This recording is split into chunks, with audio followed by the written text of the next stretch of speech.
Can you tell me where?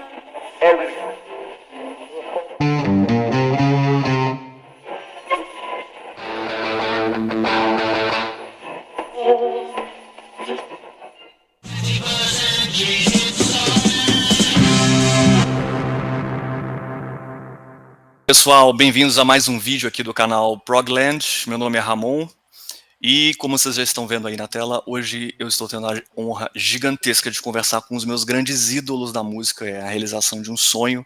Estou conversando aqui com Mr. Derek Shulman, do Gentle Giant. Vamos conversar aqui hoje sobre o recente relançamento. Temos duas pautas principais aqui, vamos ver se vai dar tempo de falar sobre algumas outras coisinhas.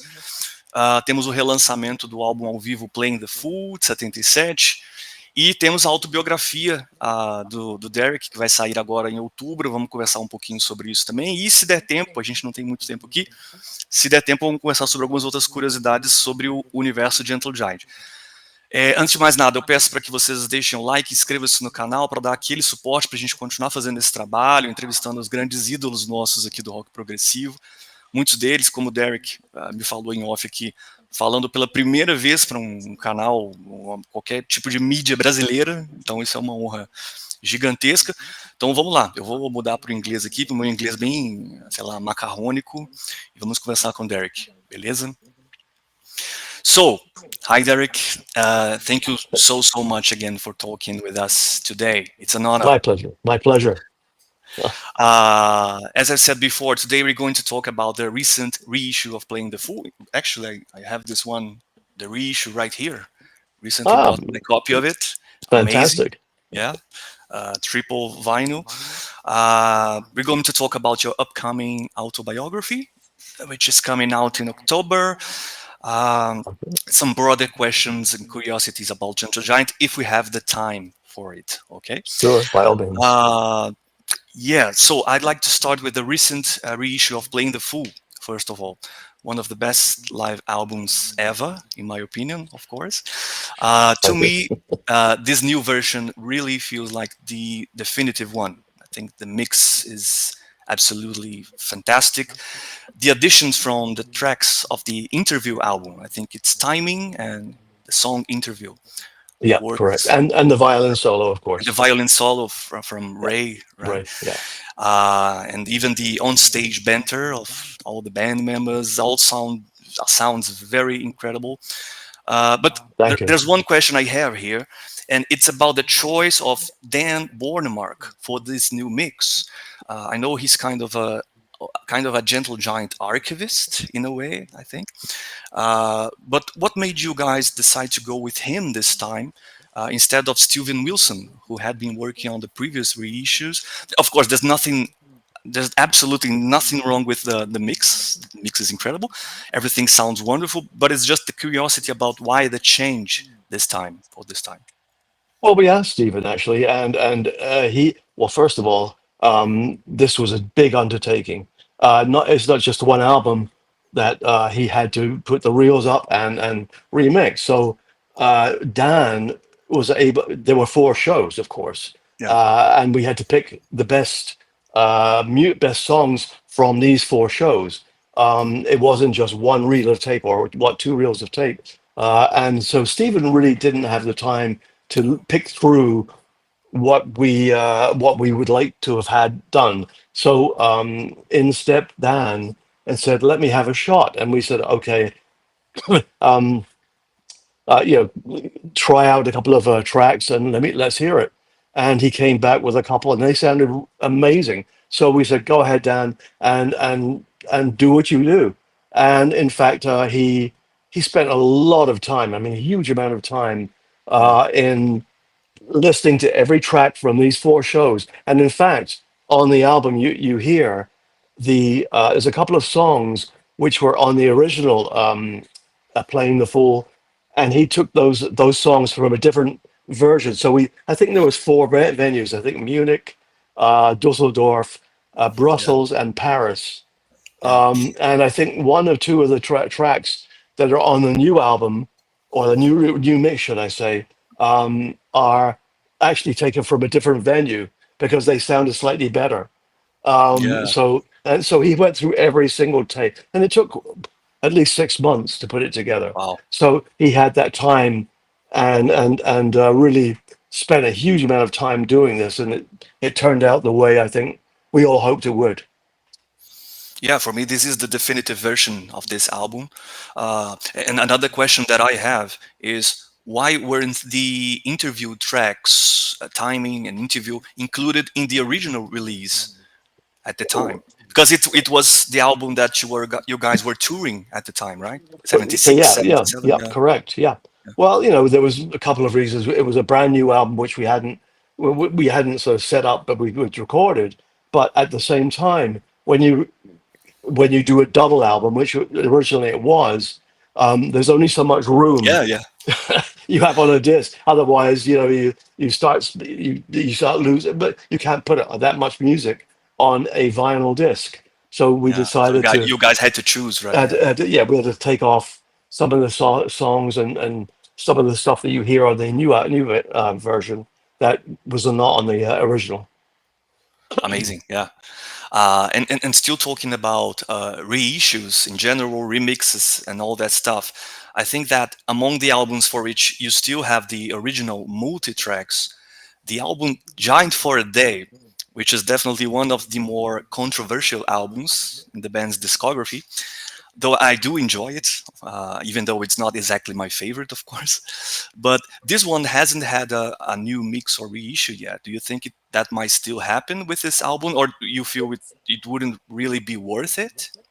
Um, Not sure. Well, let me just say one other album which has not had the remixed version is In a Glass House. Yeah. Uh-huh. I was And going to ask you about this one too. Yeah. well, so answer your question about Giant for a Day. Um,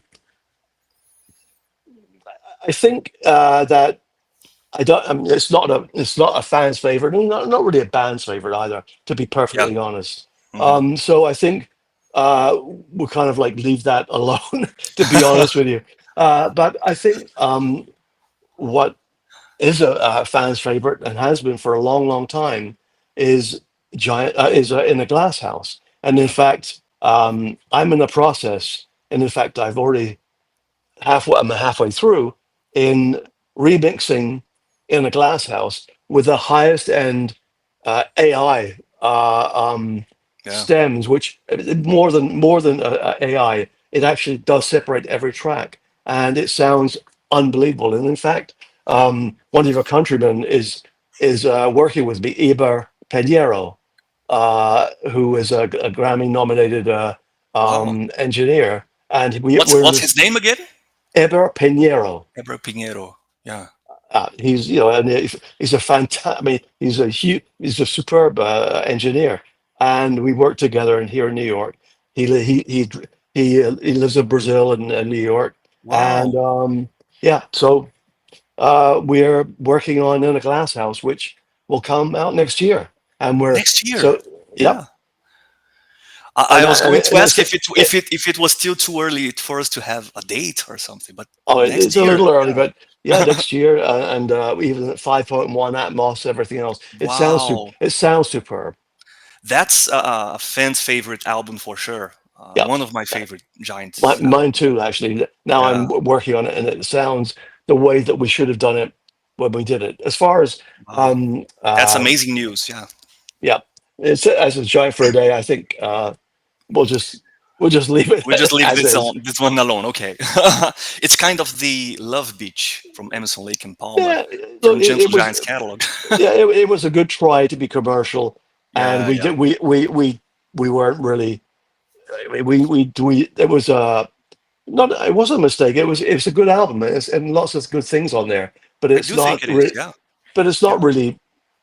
It kind of we veered away from something that we were good at, and we're not good at making commercial music. So we'll let it be. Okay. And now, shifting a bit to the book, to your autobiography, which is going to be called Giant Steps, My Improbable Journey from Stage Lights to Executive Heights, right? It's Yeah, coming out at the end of October. in the middle, no, Uh, beginning of October. beginning, you Yeah, have the specific date of the release? October 7th. October 7th. Okay. Yeah. I don't think we will have a Portuguese version of this book. Well, actually, there's a demand in Really? Brazil, of course. Yeah, Ooh. and Portugal, but Portugal, yeah. Brazil, but we may have one. Yeah, not yet, but in the not too distant future. Okay. But it That would is be in English right now. incredible. Yeah. Yeah. Okay, yeah. But my first question about the book is, where did the idea of writing this book came from? Like, was it something you had been planning for a long time, or was it a more recent decision? How did the whole idea came together?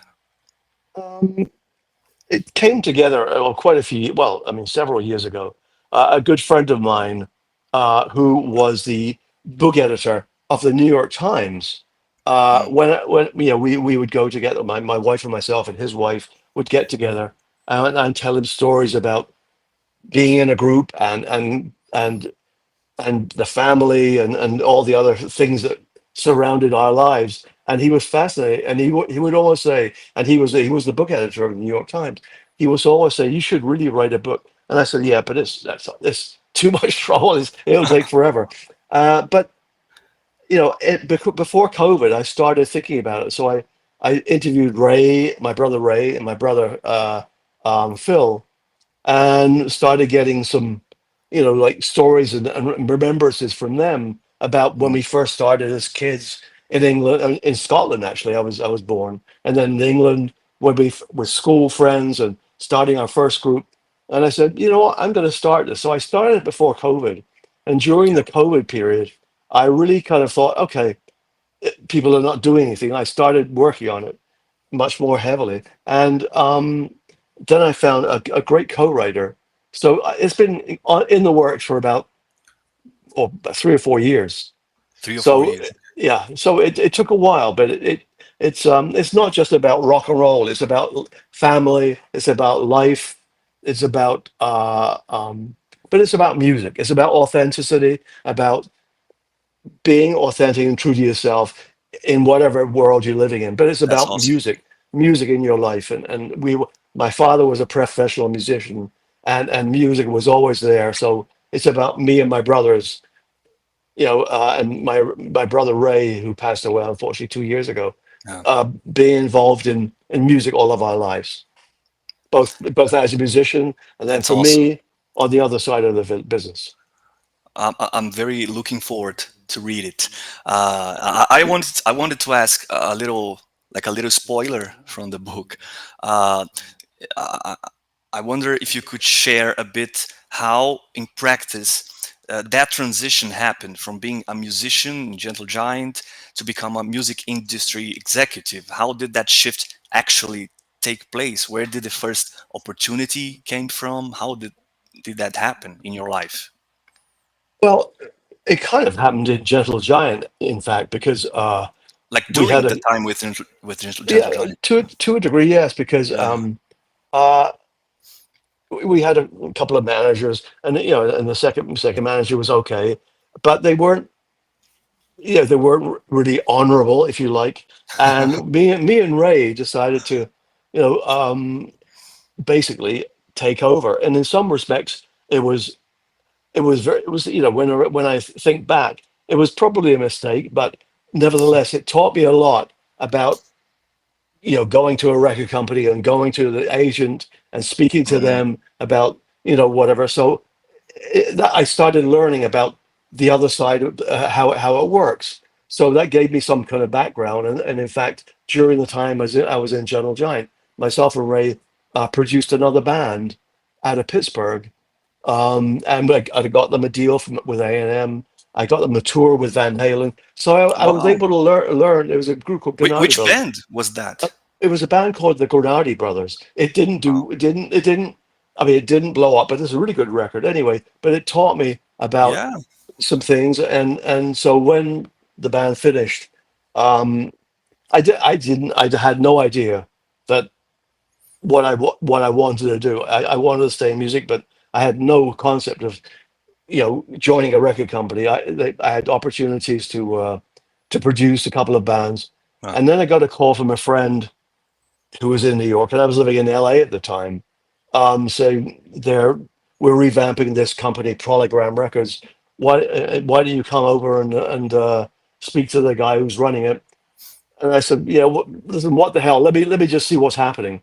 And I got offered the job, and I can't say it. I liked it, but but because every office I went to, I realized after that first, I got up, and the first day I was there, I realized I went to every office and spoke to everyone there, and I realized why Gentle Giant um, never became the biggest as big as we should have, because I agree. every office I found out had their priority, and what Mm, you needed was a champion in the company. And we were always, I guess, I think in in wherever it's Capital or Chrysalis or whatever, Columbia, there was somebody there, but not the main champion to make sure the band got ahead of other bands. So yeah. I learned that in that very first day when I was in the job. Wow. So every label had like a champion, a band that they would Well, no, champion in not some every way. label. Well, it's not a label. Every person, and but obviously Uh, the head of the company would have yeah. priorities, of course. Oh, Yeah, okay. Yeah. yeah. Well, that was back in yeah. That still happens, Yeah. and I don't think we were ever a priority. So Gentle Giant was always a priority to us, and the label. They were happy that we were doing touring. They were happy that we were getting a lot of fans, but we never had. Uh, Really the priority to break Yeah. through in the way that the bands probably did. But I learned that when I was that first day, and I thought, okay, if I'd have known then what I know now, uh, that if things might have been different. But you know what? It's Mhm, okay because mhm. I learned how it works, and from there on, I was you know, I I tried to bring my all my experience as a musician and being the front man of a band and many Yeah. through 15, 16 years to this side of the business. So That, that's what I did. that's a question I originally had here. What lessons and experiences from that time with since Simon Dupree and Gentle Giant, what lessons from that time with those bands do you think were most valuable for your later work as a executive? Yeah? Well, two things. Number one, don't be a follower, Don't be a be a leader. follower. Mm, And number mhm. two, be authentic. Don't Perfect. pretend. Be authentic and don't be a follower. Even if you get two fans or four fans or Yeah. 10 fans, Wow. because that's the only way you'll become as big as you want to be. Um, and and for the most part, most of the bands that I was involved in and with, that was like quite a few years ago. They're still very much, as big as they were, or certainly, whether there is Dream Theater or Pantera Wow. or even Bon Jovi or even Slipknot. I signed them way back and they're Yeah. Yeah.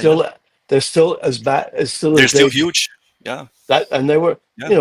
they weren't followers, they were leaders in their field. They didn't listen to anyone else. Yeah. They had Yeah. their own, they had their own sound, and no other label chased them. I met That's the other thing I'm proud of, because I was never involved in any bidding war, if you like. All these bands that became you know Wow. massive were bands that did it on, and that's the key. Most of the, I hate to say it, but most labels, they're all chasing what other labels are chasing. I would never do that. Yeah. If, I always considered Pantera to be like the originators of a subgenre of metal, which is like the groove metal subgenre. But they are the originators of it, perhaps together with Sepultura here from Brazil, actually. But Sepultura, yeah, Pantera was yeah, a very pioneer band, and also Dream Theater, like the originators or the spearhead of the progressive metal movement, right? right, So you nailed it. Yeah. yep. Well, with that Pantera, it was no one was interested in them, and I was interested. I saw a Wow. video of Phil when he joined, from their lawyer, and I was absolutely blown away.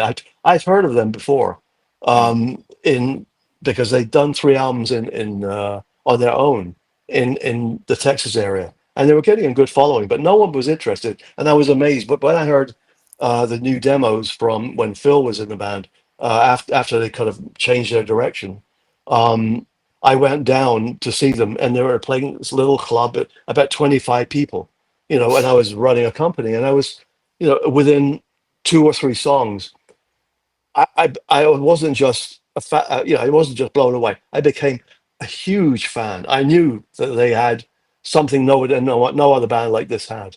Hmm. So when I signed them, I knew that they weren't going to get on MTV, they weren't going to get on radio because they were so extreme. But if they could play in front of people and turn people on like me, I almost jumped in the mosh pit, but I didn't. No. Um, but I said, okay, I want to sign you. What I want to do is, if I'm going to sign you, I'll promote you, but I want to make sure that you play in front of everyone. And when someone will see you, they'll tell their friends.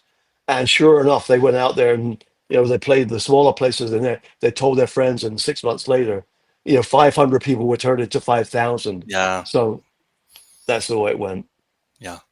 And for the audience of this channel in particular, your story with Dream Theater is especially relevant, I think. We're talking in a channel called PROGLand, right? Yeah. Yeah. So how did you first come across with the band, with Dream Theater, actually? What was the process leading up to signing them? Well, Dream Theater was kind of different thing entirely. Mm. Mike Portnoy was the leader, and in fact, You one of Gentle my Giant fan too, yeah? yeah, Mike Portnoy, yeah, of course, yes, yeah. yeah, he's a good friend and a fan, and still good friends with everyone there. Nice. He came to me and said that I've got this. They had an album before on another label, and they were Yeah. dropped I because think it's called When Dream and Day Unite or something, the first yeah, album. Yeah. that's right. Yeah, on Yeah. Mechanic Records, I think, and they Yeah. fell apart. And they were going to. I think they were going to break up, but Mike kept it together.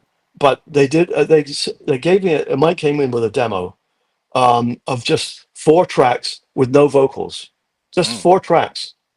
No songs, just the Yeah. music. And I was really blown away by the music. And I said to Mike, you know what? I'm going to sign you on a development deal. Go get a singer, and I will give you money for 6 months to develop your band. And within Wow. 2 or 3 months, he came back. I think it was with Mike, singing on these tracks. And I said, "That's it. I'm signing you for a record deal." And we went in the studio with David Prater, and Images of Words was Images uh, and Words. was produced, and and then it was a spectacular album. And then I listened to the song "Pulled Me Under," which is 7 minutes long on the album. So we edited it Which down became to a hit, right? oh, An it was a MTV huge, hit, of oh, course. huge hit, Yeah, yeah. yeah, yeah, yeah, And yeah.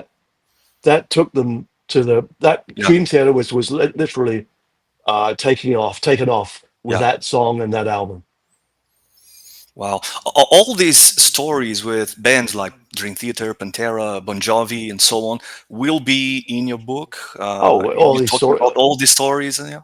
Oh yeah, all these stories and many Yeah, yeah. more Of inside course. of the workings and outside of with my brothers and all these other things that are going on. And it's not just about So cool. Yeah, yeah, it's about great stories and fun stories and silly stories and sad stories too. So it's really. not it's and well, yeah, well, Can you give yeah. us one example of a sad story in the book?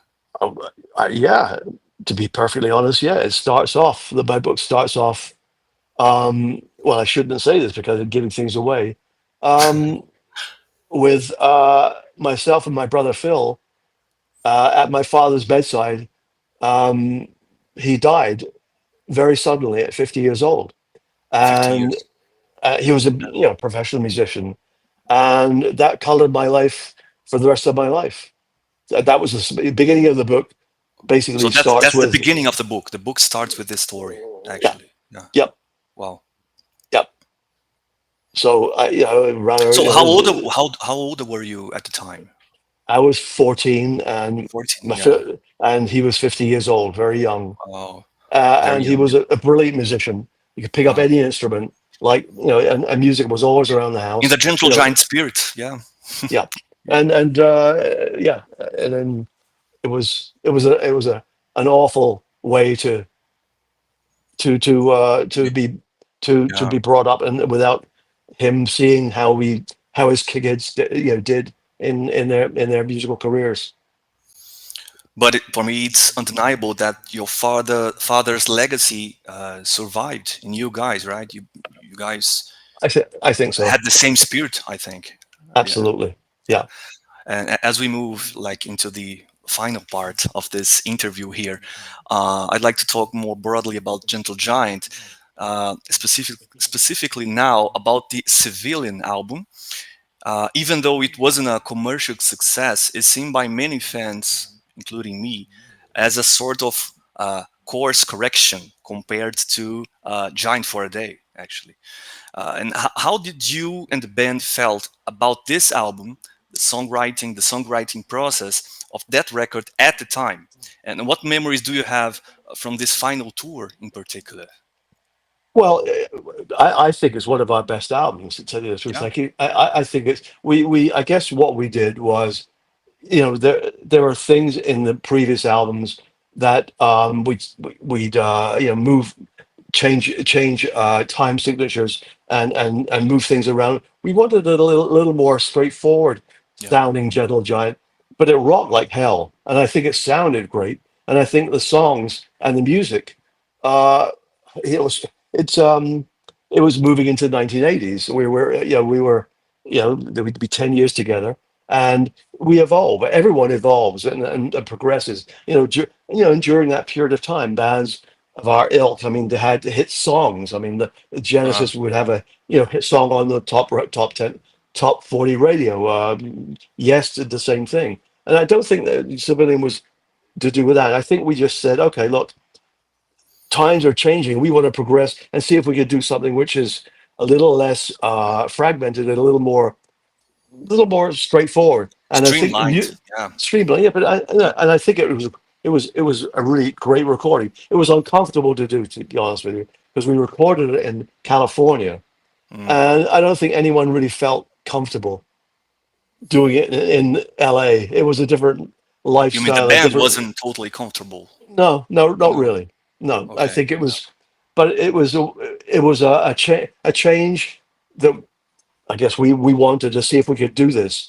Um, Columbia, gave it, but again, once again, and I thought it turned out really well. But when we turned it in, again, we needed a champion, and Yeah. Columbia Records, we didn't have a champion. And when I realized that, we did the tour, and before the tour, we decided this is the last tour. We're not going to just drag things on and become a parody of ourselves, and Mm. and, Mhm. and just go back to playing the old stuff and get older and fatter and become a tribute band. So we decided this is it.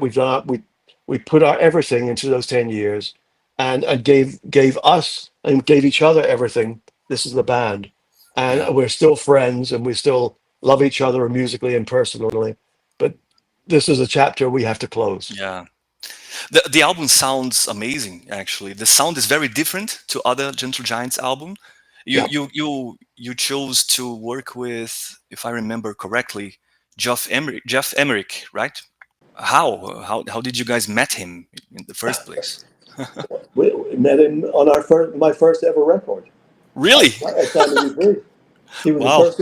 He was the first engineer in Abbey Road for Simon Wow. Dupree and the Big Sound. So he was there at the very beginning, and he was there at the very end. Wow, that's incredible. I didn't Yeah. know that. Didn't Oh know yeah. that. Yeah. He worked. Yeah. He was him and a guy called David Paramore. He was the engineer on our first single, and our big singles kites in Simon Kites. Dupree, and he was there. So And Jeff Emerick was worked yeah, in Kites, for example. yeah, Wow, I didn't yeah. know that. Yeah. He was our engineer. Yep. Yeah. So And Amongst all of the band's studio albums, do you have a personal favorite one, and why? I think the Power and the Glory Power and is the Glory. my favorite. Yeah, both Freehand and the Power, those two, because I think um, we were at our peak professionally, um, personally, and also playing wise. We grown up. We were not a 6-piece. We grew up as a 5-piece. When and from in a glass house, and I think we popularity wise we had some really great pockets of very big places of we played in Italy, Germany, in North America, Quebec, and Ontario, and New York, LA, big hub. We were playing 10 to 15,000 seaters as a headliner, so we were at our peak during that period, and I think it shows in those couple of albums, certainly Power and the Glory and Freehand.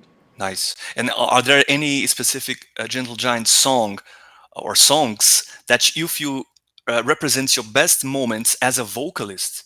For me, personally, the song "Inside Out" from Civilian is a big standout moment. Okay, I But think there are any other? Yeah, I think you're right. Inside Out. "Inside Out." Yeah. Yeah.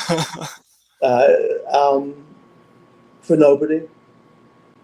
Incredible song. Yeah, from Missing Piece. Um, yeah, and then we had a cappella stuff where the band, everyone was singing together. So that these like Knots, for instance, on Octopus. Yeah, of course. On Reflection, Notes. Yeah. Yeah, there's these kind of things. But yeah, yeah, Inside Out. But in terms of your My singular vocals. performance, I think "Inside Out" would Yeah, be your I choice think too, right? Yeah. yeah, it was pretty hard to reach that note. Let me tell you.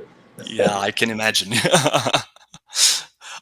Back in the band's active years, were you aware of your albums being released in Latin America, like sales numbers or anything like that? No idea. No. No idea. No, it's only very recently that, well, in the last recent years, that I realized that, as I said to you before we came on Yeah, air, that Brazil in particular, and Argentina and Chile, they're the most streamed cities and countries in our Spotify. yeah. We have and it's just amazing. I wish that we were able to come down when we were together to play. That would be amazing. But I listen, think for amongst the big like prog rock bands, we had only in '77, I think, a show of Genesis. Genesis played here in Brazil in many cities actually, but no other prog rock band at that time played here, I think. Yeah, right? No, we also had Rick Wakeman. It was not very common to have uh, shows bands it. from Yeah, Europe and America here in Brazil in the '70s. It was not a common thing. It was right. difficult.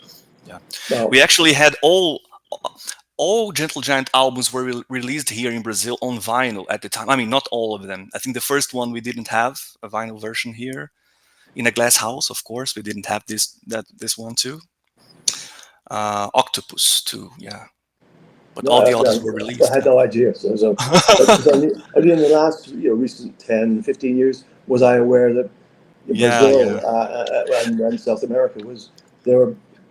It's you have the yeah. yeah. It's something about the Latin feel of what it's similar to Italy and Exactly. Yeah. we were the first country we broke in a very big way was Italy, and you have the same kind of feeling of culture Exactly. and soul and everything else that It's a very similar other culture. Yeah, yeah. yeah that No, other countries don't have. just to give you a quick idea of your influence down here, of the influence of Gentle Giant here in Brazil. Back in the mid '70s, there was a band called Terreno Baldio, which translates like something like empty lot. And at the time, people used to call this band the Brazilian Gentle Giant. Terreno Baldio was the '70s Brazilian Gentle Giant. They only released 2 albums, but both are really good. And they kind of tried to mix that Gentle Giant song quirkiness with Brazilian sounds, rhythms, and influences. So it's a very unique sound. and the result was something very original, and I highly recommend it, not just to you, but to any international listeners turning into our channel. Terreno Baldio is one of our great prog rock bands from the 70s. Very gentle giant like, you know. So you guys had and have a huge following here, and these numbers from Spotify, actually, I didn't know about them, but they are It's very significant. the number one is, I guess, Santiago, Chile, and the number two is Sao Paulo. Number four is what is it? No, not Brasilia. We'll have to Rio. check on No, Rio. Spotify. Yeah, Rio, Rio. yeah. I mean, it's amazing. In the It's top amazing. 10 of Spotify, five cities are in South America. That's incredible. Yeah. and just really a final question to wrap things up. I honestly would love to hear your thoughts and feelings about something that happened recently. I don't know if you actually watch it, but I'm sure you at least heard about it. I'm talking about the huge farewell event from Black Sabbath a few weeks ago. I would love to hear what do you think of it, and what was it like seeing those four guys who you actually toured with in the U.S. About 50 years ago, playing together in that kind of emotional farewell moment. How was it for you? It was. I don't know what to say. I thought it was usually, honestly, usually I think these kinds of things are embarrassing. This was not. This was actually it was a good thing for Ozzy to do. He wanted it. He needed it, and obviously he's very sick. I mean, Yeah. he's not. He's been ill for many years, and he wanted this. And you know, the band played quite. I mean, they played great. Yeah. It was obviously there were lots of effects and things to make it sound like it did. Yeah. But usually the bands who are in their 70s, you know, and then try to play what they did when they're in their teens or 20s is usually a turn off for me. This was not, and I think they did it very well, and it was you know, I was happy for Ozzy, you know, happy for the band that, you know, that they did it together again. You know, they've been through a lot of stuff. Yeah. These guys, they're good. I'm good friends with them. So Really? oh yeah, we had the same management. Yeah, you We worked toured together. together, and Ozzy, you know, Ozzy's a fan of Gentle Giant, so you know, and his He's a son fan also, of Gentle Giant. oh, big time, Ozzy. yeah, Big yeah, time, yeah. That's yeah. cool. So I was, you know, it was. I thought I was going to be uncomfortable. No, it was good. I liked it. Yeah. It was different, right? Yeah. Yeah, it was sad to see him not able to move, but he wasn't. I mean, truth be told, he was never a great mover in his early days, but he was always a crazy frontman. A crazy frontman, yeah. It's the difference between, you know, frontman and a great singer. He's a great frontman. Yeah, and actually we also had the new formation from Pantera playing at that event, right? And Right? it still Yeah, sounds incredible to me. Yeah. yeah. I mean, I was in touch with Rex just Yeah. yesterday about it. So yeah, that's it. Derek, thank you so much again for accepting our invitation. It's an honor, as I said. Thank you. I hope to talk with you at some other time. Maybe when In a Glass House uh, comes out Yeah, next year, right? Next yeah, year. yeah. Like what month next year? Do you have a month? Still up in the No, air. no, no. But yeah, thank you so much. Won't let's end here. It was incredible. Thank you for your music, Thank and you. looking forward to your book too. Yeah, I hope we have a Portuguese version of it soon. Well, you could. If anyone who reads English, go ahead and pre-order. Oh, I will. Okay. Thank you so much, Derek. My It's a pleasure. pleasure.